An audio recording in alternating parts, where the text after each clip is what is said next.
अस्सलामुअलैकुम 9th class. आज हम करेंगे एक्सरसाइज नंबर 5.1 का क्वेश्चन नंबर 6। क्वेश्चन नंबर 6 देखें। एक शख्स की कुल सालाना आमदन 4,30,000 रुपये है। अगर इसे काबिल अदा टैक्स पर 3,000 रुपये छूट दी जाती हो तो उसे 4.5% की शरह से कितना इनकम टैक्स अदा करना होगा। देखें ज़रा, इनकम टैक्स कितना है, 4.5% की शरह से है। 4.5% का 100 हमने डिवाइड करवा दिया और उसने किस अमाउंट पे करना है, 4,30,000 पे। 4,30,000 से मल्टीप्लाई करवाया, हमारे पास आ गया 19,350। 19,350 मीन्स के इनकम टैक्स उसने पे करना है। छूट देखें, छूट कितनी हमें गिवन है, टैक्स पर छूट है 3,000 रुपये। 3,000 रुपये छूट है। ये आपने स्टेप्स नेक्स्ट लाइन में करना है, ठीक है।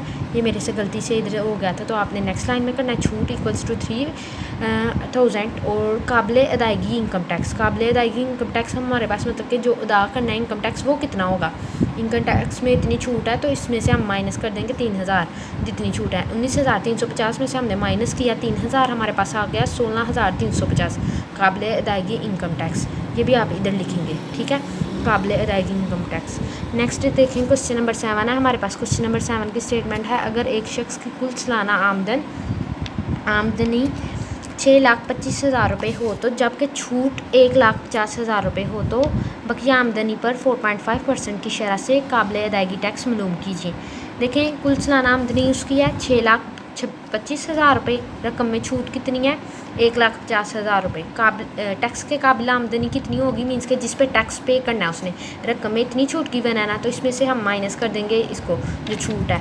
6,25,000 है, उसमें से माइनस कर दिया 1,50,000, तो हमारे पास आ गया 4,75,000। और टैक्स हमने पे करना है 4.5% की शरह से। 4.5% का 100 डिवाइड करवाया और मल्टीप्लाई किस अमाउंट पे करना है, इस अमाउंट पे 4,75,000 पे करना है। तो इससे मल्टीप्लाई करवाया, हमारे पास आ गया 21,375। इस तरह से इस क्वेश्चन को सॉल्व करना है, ये हमारा आंसर। ठीक, नेक्स्ट क्वेश्चन नंबर 8 देखें, आपका इस एक्सरसाइज का लास्ट क्वेश्चन है 8 वाला। एक शख्स की कुल आमदनी 5,25,000 रुपये है। 5,25,000 रुपये है, जबकि छूट की रकम 1,50,000 रुपये है। इसकी बकिया आमदनी पर 4.5% की शरह से काबिल अदा टैक्स मालूम कीजिए। जबकि 10,000 रुपये रकम इनकम टैक्स की मद में पहले ही मनहा कर ली गई है, मतलब कि इनकम टैक्स में से पहले ही ले ली गई है 10,000 रुपये। देखिए ज़रा, कुल आमदनी हमारे पास कितनी है, 5,25,000 रुपये, और उस रकम पे हमारे पास छूट गिवन है 1,50,000, 1,50,000 रुपये। टैक्स के काबिल आमदनी मतलब कि जिस आमदनी पे टैक्स पे करना है वो कितनी है, 5,25,000 में से हम माइनस कर देंगे 1,50,000, तो हमारे पास आ जाएगा मतलब कि जिस अमाउंट पे हमने टैक्स पे करना है 3,75,000। टैक्स हमने पे करना है 4.5% की शरह से। 4.5% का 100 डिवाइड करवाया, हमारे पास आ गया, और इसको मल्टीप्लाई करवाया जिस अमाउंट पे टैक्स पे करना है 3,75,000 पे, तो उसको मल्टीप्लाई करवाया, हमारे पास आ गया 16,875 रुपीज़ पे। मीन्स के टैक्स है 16,875 रुपीज़ टैक्स है। और टैक्स में कमी कितनी है, मतलब कि जो पहले ही ले ली गई है, डिडक्शन हो गई है उसकी कमी। तो डिडक्शन मीन्स के 10,000 पहले ही डिडक्ट कर लिया गया है, ले लिया गया है, कमी ना लिखें बेशक।